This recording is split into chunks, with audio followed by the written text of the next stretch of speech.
as the Coast Guard works with the FBI and Homeland Security to seize an oil tanker linked to Iranian terrorists.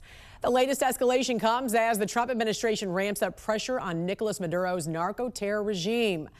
Thanks for joining us. I'm Jan Jeffcoat. It is Thursday, December 11th, and right now you are watching the heart-pounding video of troops and agents there in action taking over that oil tanker near Venezuela.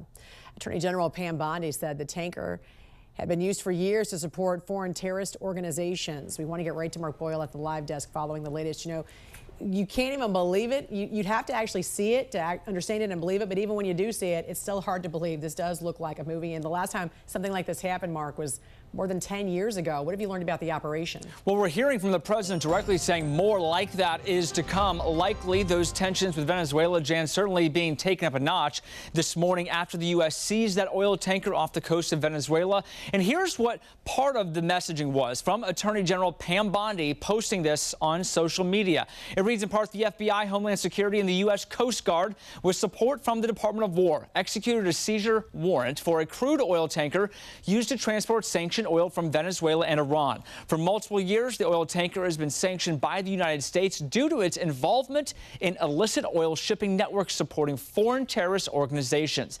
President Trump hinting to reporters in the past, more is to come.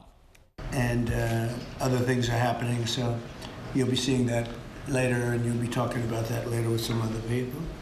The president says the U.S. will keep all of that oil it seized. Officials say the ship was operating under a different name and had been put under sanctions by the Treasury Department back in 2022. They say the revenue used from it went to support Hezbollah and Iran's Revolutionary Guard Force. Now, this incident follows those fighter jets. We talked about this yesterday, making some loops there, and the military saying these were training flights. These flights flew very close to the Venezuela coast earlier this week.